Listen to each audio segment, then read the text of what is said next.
Hey there, Joey. Good morning, Guy. How are you? I'm good. I'm good. Hey, Alex.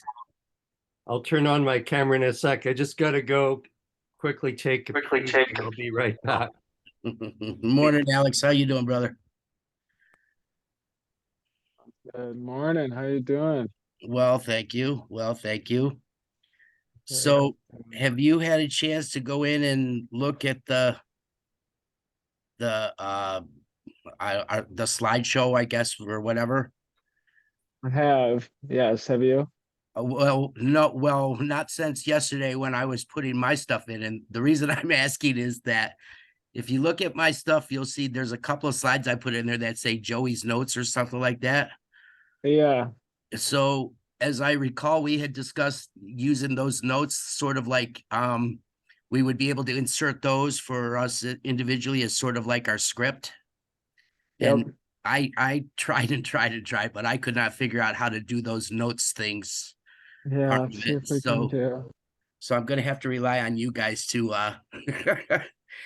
Yeah, that sounds good. I think that it should be a way. Yeah. Well, that sounds good. I think we should be able to help you with that. Hey Justin. Morning. Hey guys, good Hey morning. Justin, morning. How are you? Good, how are you? Well, thank you. Good. Well,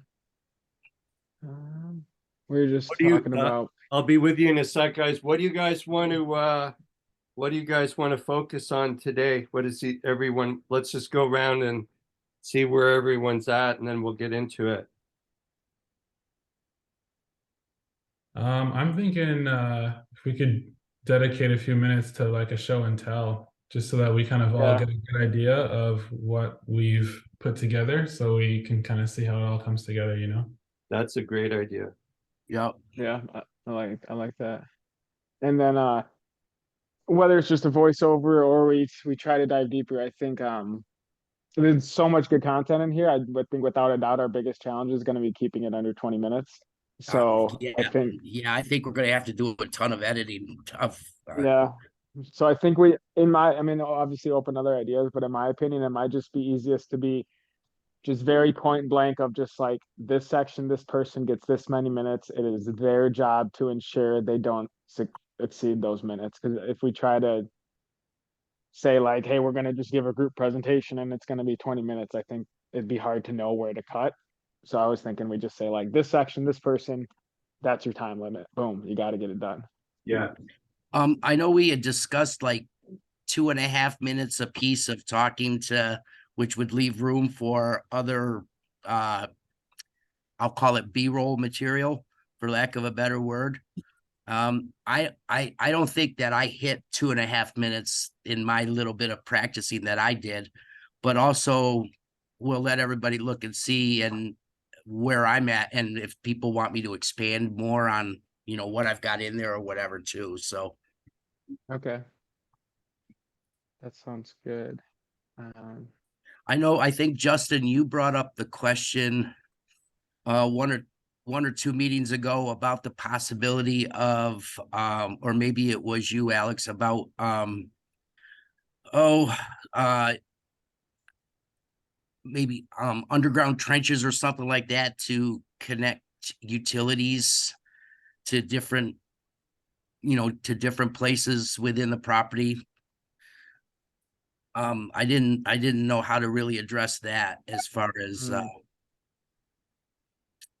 and maybe more speaking to you, Justin. I don't know if you want to take the wastewater part of it, uh, or if you want me to expand on my part for wastewater as far as getting it to wherever we need to get it to, sort of questions like that, where the different pieces are going to link together to have a nice, no pun intended, flow. Hey, Angela, welcome. Angela. Hello. Angela. Good morning. Good morning.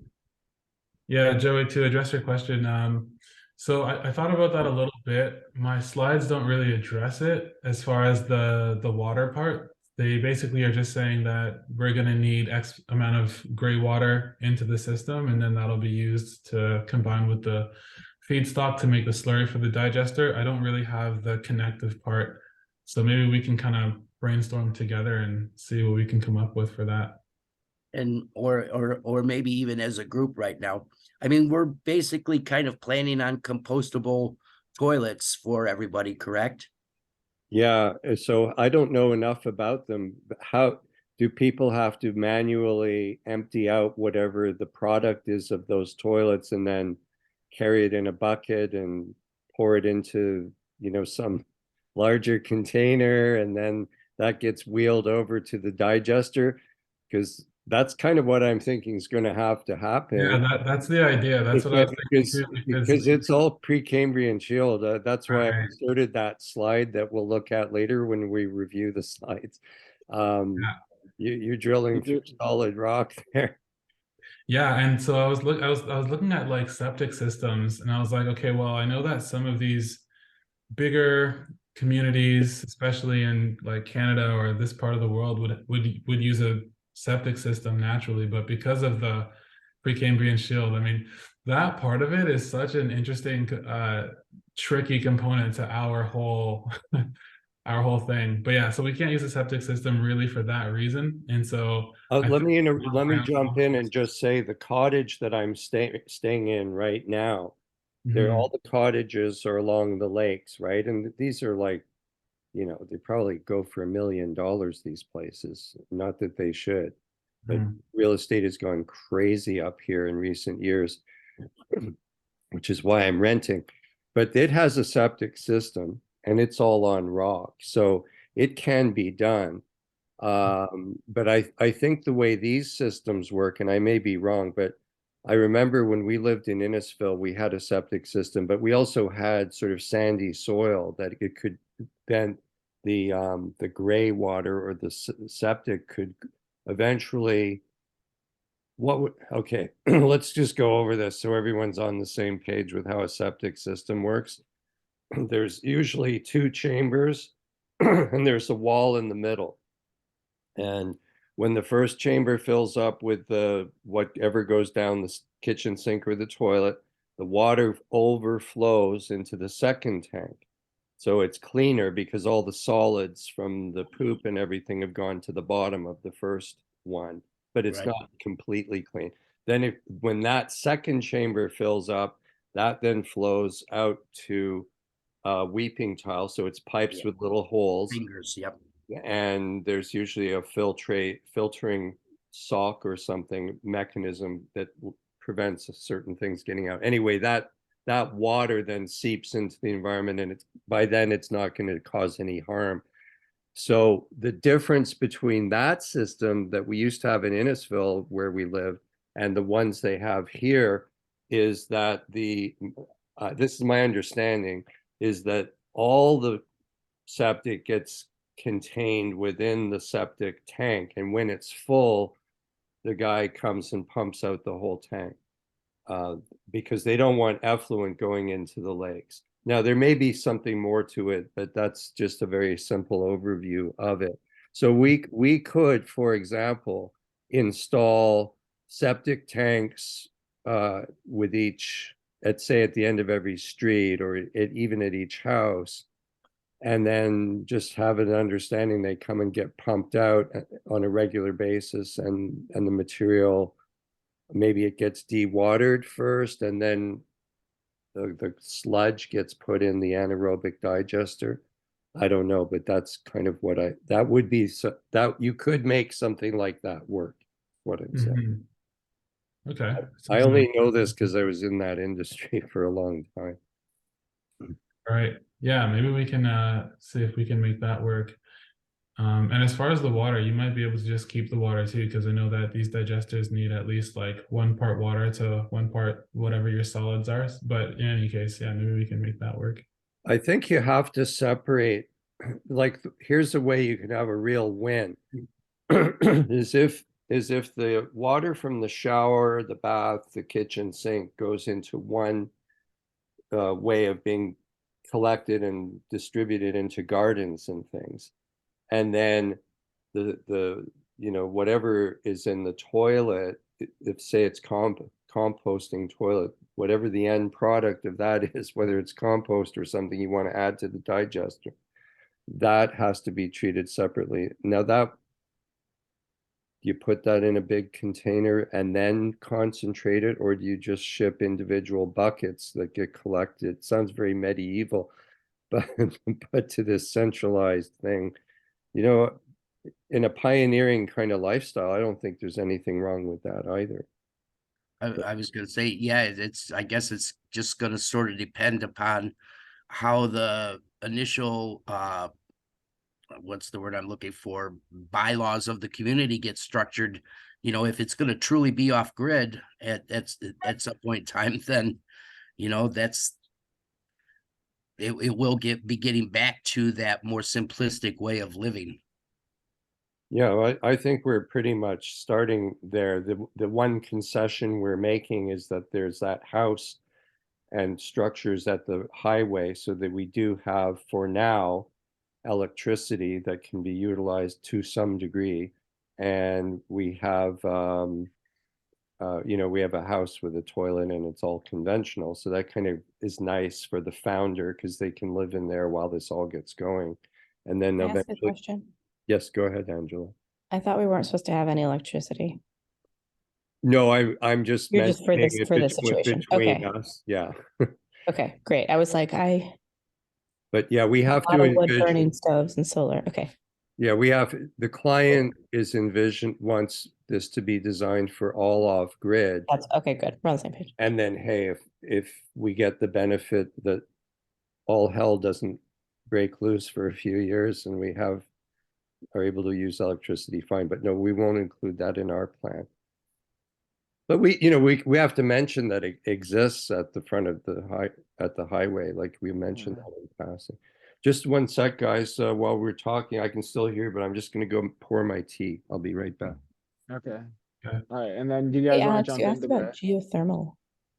yeah, I had looked into it and just decided not to do it.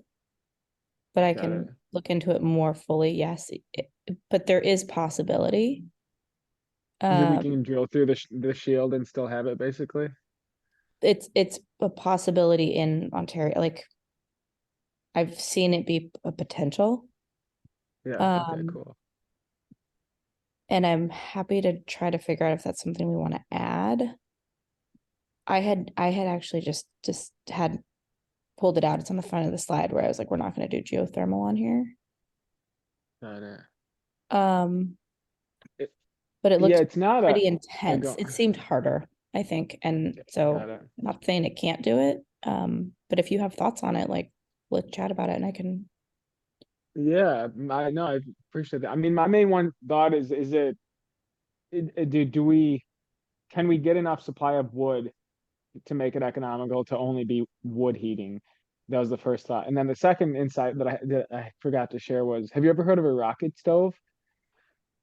So Yeah. there's this design of a rocket stove that can use like a tenth of the amount of firewood as some other stoves. So I didn't know if we accounted for that too. But I was just thinking, basically, just can we reduce the amount of wood we need to heat, since that's going to be a constant expense and environmental need. The You rocket stove for, are you talking about for the yurts in general or just for this? They Just so can go in, they can go in any house. I've looked into. For heating, yeah, for heat, just any type of heating. It's just a more efficient way to burn wood to heat a home, basically. If you look them up, usually what somebody does, they use Adobe to make a kind of thermal mass with pipes that go through that, and you heat up this mass that then radiates warmth. And people will even take an old water heating tank and add that, so the flue gas goes up there, blah blah blah. But yeah, it's much, the problem, unless your place is super well insulated, a common complaint is that a regular wood stove can overheat your little cabin too quickly. So people are going to have to play very carefully with what they install in there. But I'd say for any structure that's large enough to handle it, a rocket stove would be. I mean, it looks like I can just correct. do what, I mean, all the calculations that were done for just the ones we're heating, which is just the yurts. It looks like it's 80 to 90% more, or you use 80%, 80 to 90% less wood. So I can just do that calculation and make it more efficient. Yeah. I had not heard of it, so I appreciate it. Wait, Because that was done with just a regular stove, that Yeah, and calculation. I wouldn't Right. assume that every dwelling will have a rocket stove, but you could sort of arbitrarily say that, oh, like half will have them and half will go with something else, whatever you decide. But yeah, we can get some gains that way. cool. It would be Guy, can really you enable sharing? Oh, sorry, go ahead, Alan. I was just saying, can you enable sharing, Guy? Oh, yeah, sorry. Um, 10K.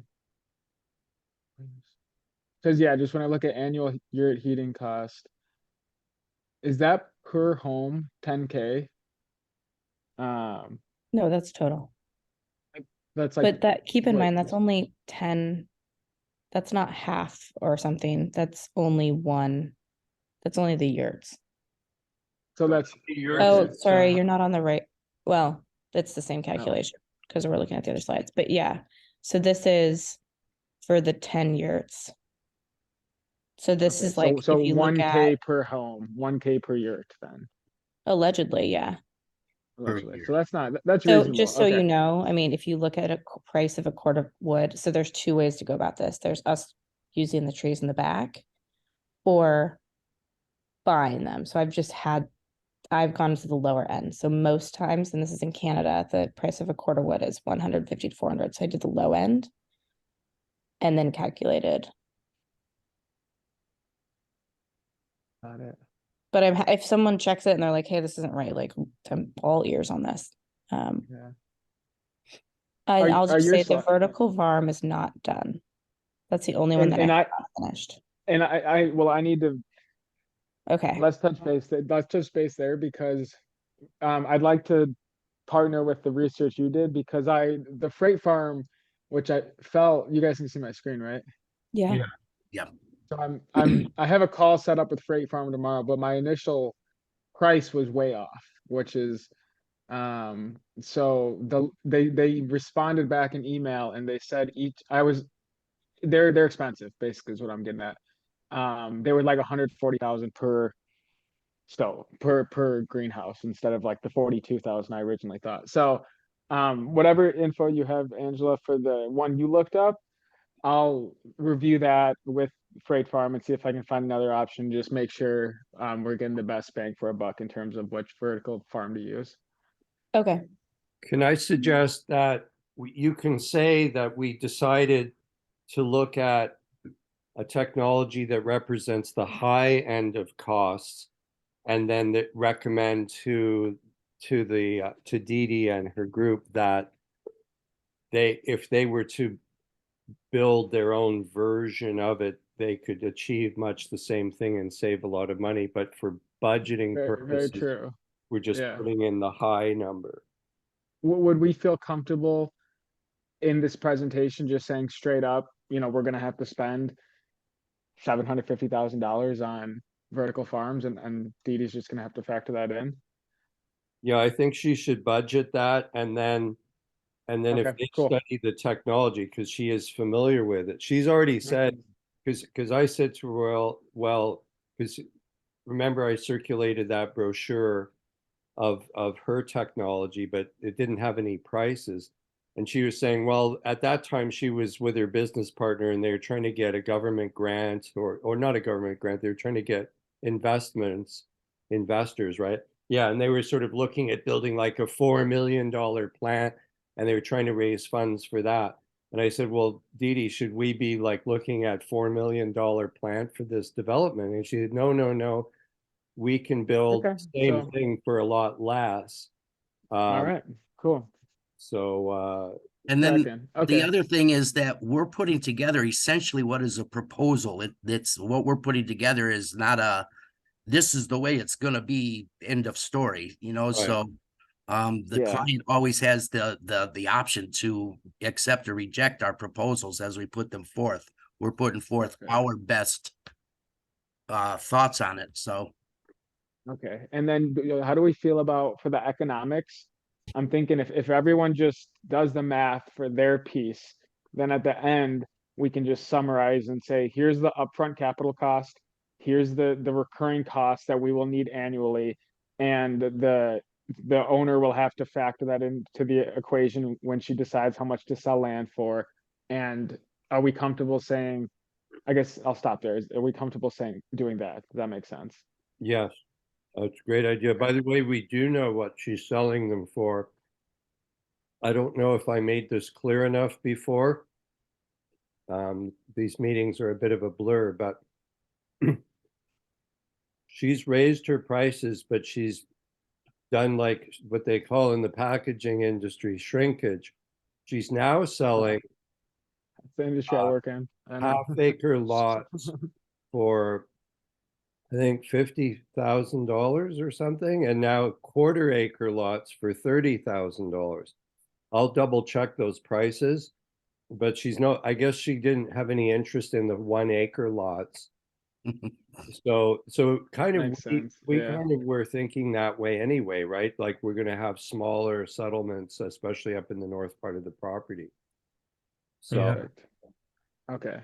I love it. And then, so that sounds great. And then one other question, are we comfortable saying that as an operation, we will be self-sufficient, but we will require on like a homeowner's due type of fee to maintain all of the public services, and we won't be like profitable as a farm, but we will strive for profitability as we get set up. We'll look for revenue streams like honey and maple syrup and selling goat milk.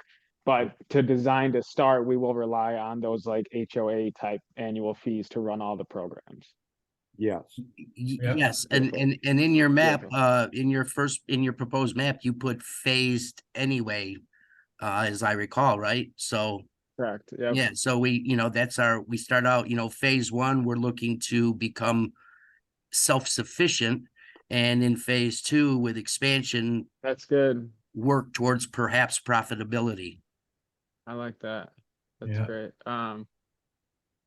Okay, cool. I've talked a lot, so I'll let anyone else who wants to just share their slides or whatever we want to do. I'll Well, let them know. Let me just piggyback real quick on your point about the economics, Alex. Since we all are now well aware of my technological prodigiousness, I did put some financials in my slides, so hopefully somebody could take that information and blend it in with the rest of the economics. Yeah, In there, because I I'm have comfortable.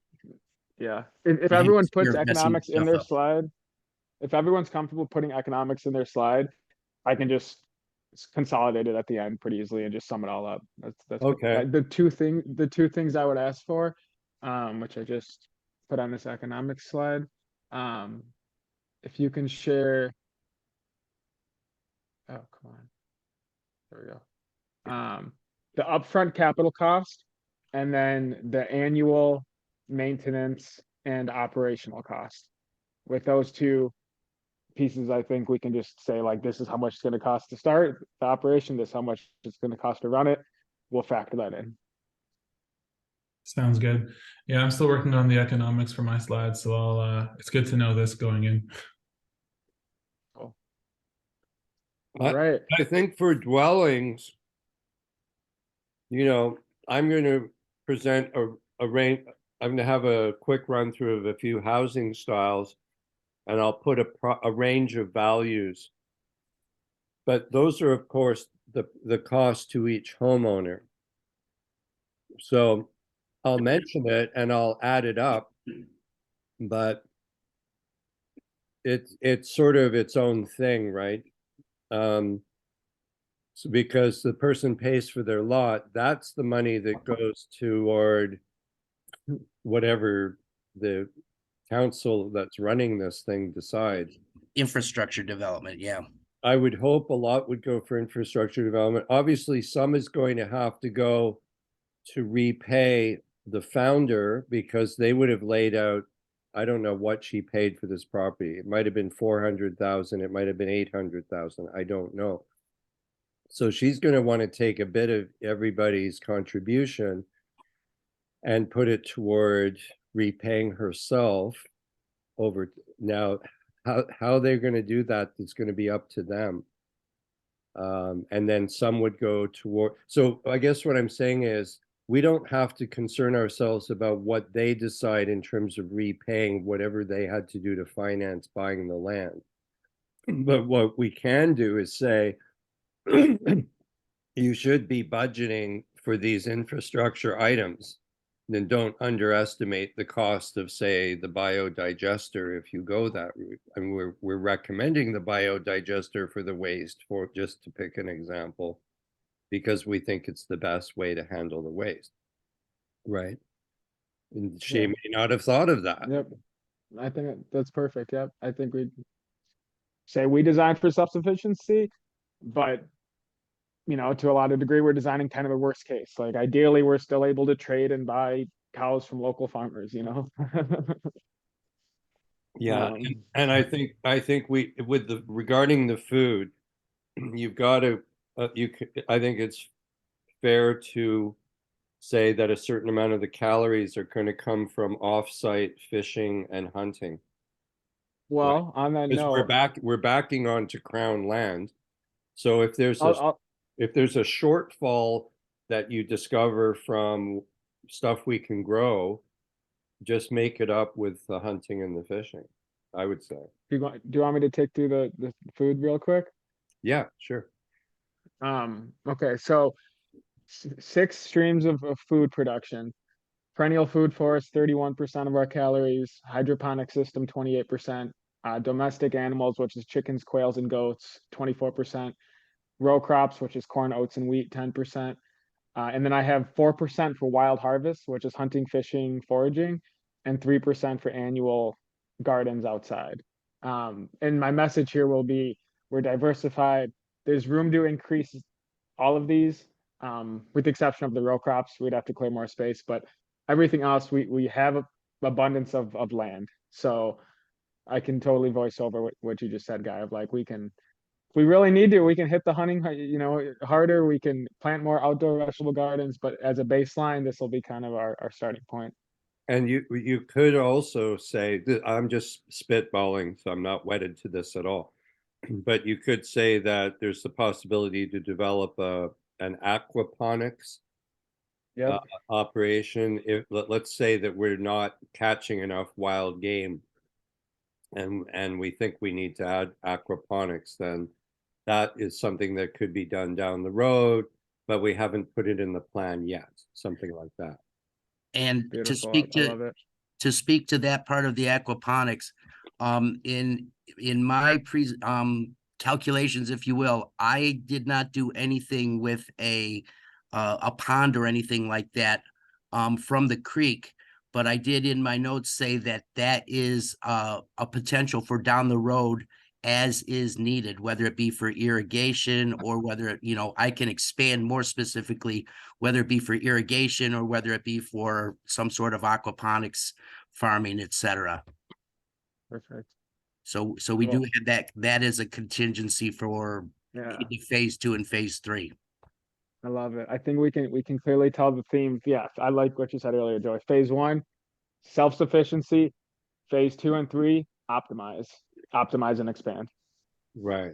That's Um, something too that would work for waste, like how you were saying before, we could work with local farmers to get cows or something like that. Even if we were to work with local farmers and say, like, give us your cow dung, they'll be like, sure, right? If they're not using Right. the themselves, and then that Absolutely.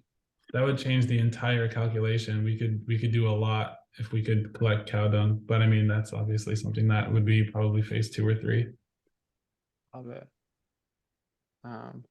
Cool. Okay, I'll just try to go through these really quick. So I have this slide, and then this is the same slide. So I guess I'm leaning towards this. What do you think's better, just to show the bar chart with the breakdown of the 6 ways we're making food, or show the 6 ways with the I like detail? both. I like I like this both. one. Or both. I like being able to see what's under, say, perennial food forest. It's nice to see what's in there. Yeah, I Okay. agree. then I think maybe I'll just, since it's only 2.5 minutes, maybe I'll start with this. Then this will be like a 10, 15 second, just like, reference this for what we're actually growing in these sections. Hey, Alex, Um, I'm sorry, I need to play devil's advocate just a little bit here to be sure on something. totally.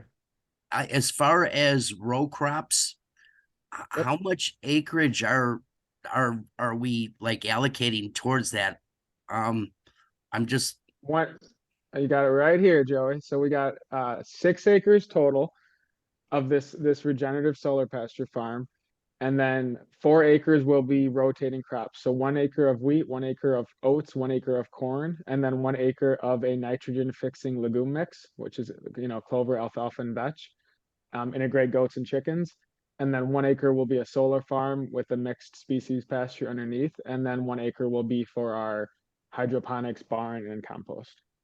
and I'm just, are you comfortable that 1 acre of each of those is going to yield us on average enough to sustain the animal herds? I did do the math, and we do Okay, no, as long as you do the yeah, math, that's all I'm I did do the math, and for 20 Nigerian dwarf goats, we have enough hay to last the whole winter based on these, because all the wheat, oats, and corn all produce hay after we harvest. We have hay, and then this nitrogen fixing legume mix all gives us hay too. So, okay.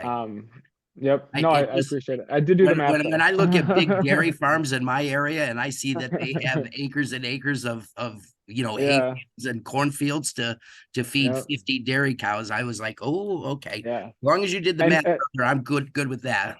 So yeah, and we're only starting with 20 Nigerian dwarf goats, so we can expand. But I didn't want to go too big, and just with the goats or sheep, just so we know, I don't think I'll change it at this point, but goats are harder to handle. They're wilder, they're a little crazier, they have a stronger personality. Um, but they're really good at clearing, they'll eat anything. So what we can do is when we start our operation, when we need to clear land to build a building, we literally just put the goats in there. sick They'll the eat goats on it. everything, Yeah. clear it out. Um, so so yeah, that's this slide. And then I put some math for the hydroponic farm, which I won't cover that because we'll come back to it anyway.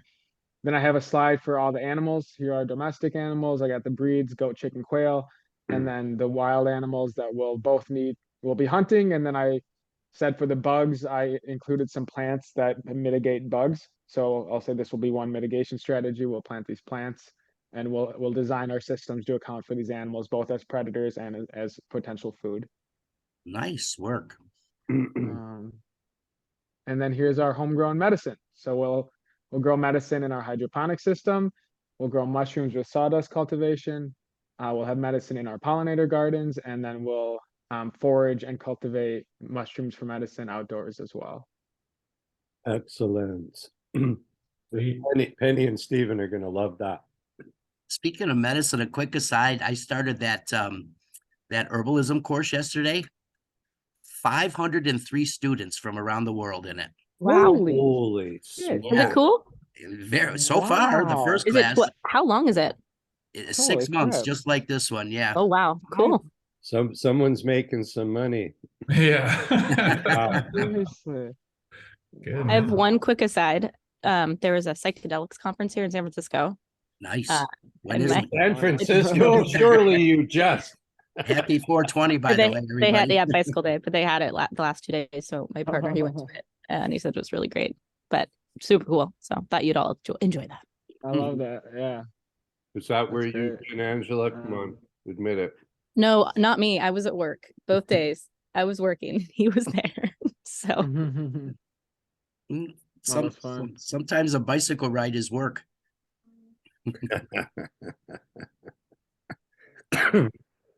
Cool. So my one last thing, that I'm done for the day, but here's the timeline.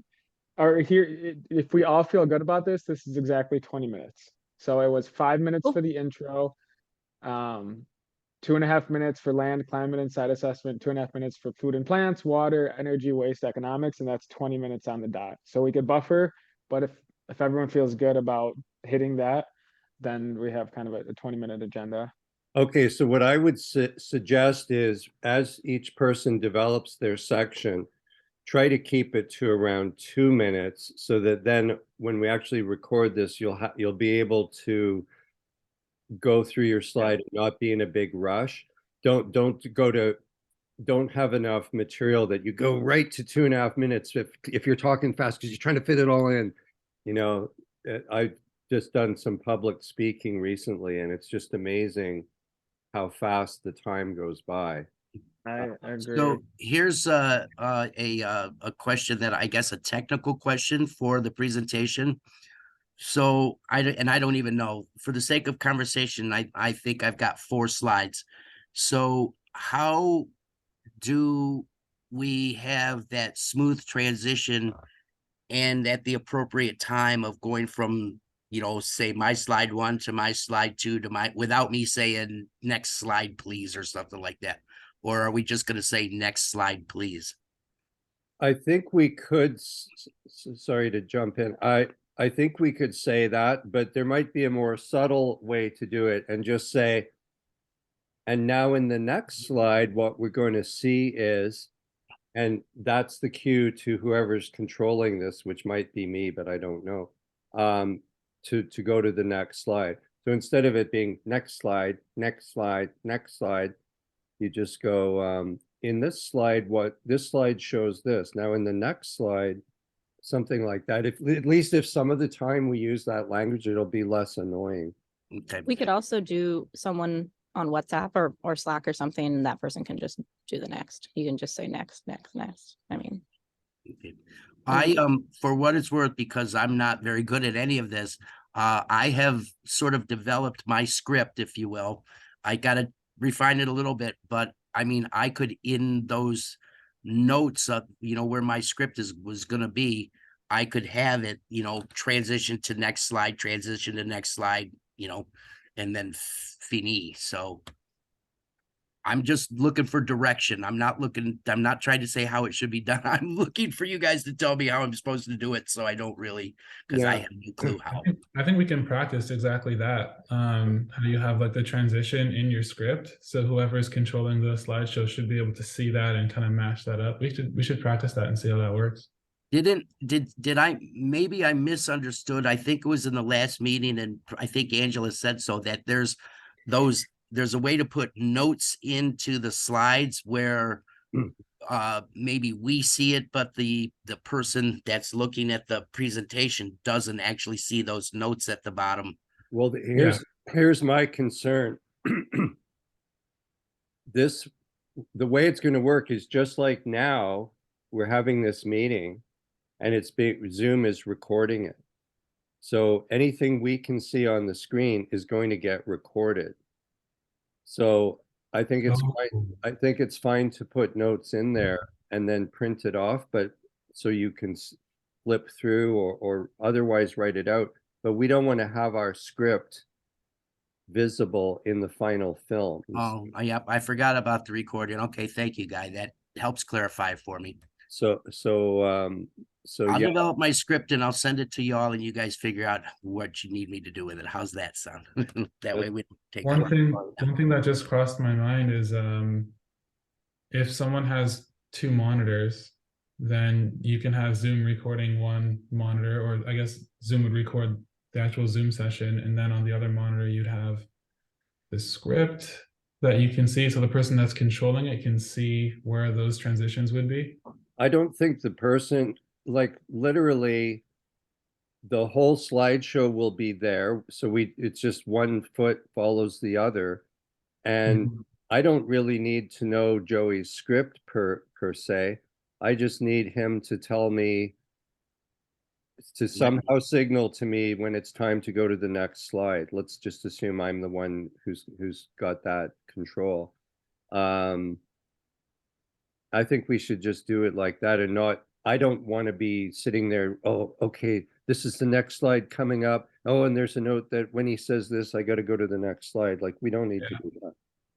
And it'll be just like now. It can be quite conversational. I think that's kind of the whole idea. So we're not doing it like, Mutual of Omaha's Wild Kingdom. I'm dating myself there with a narrator. Excuse me. Only two of us get that, guy.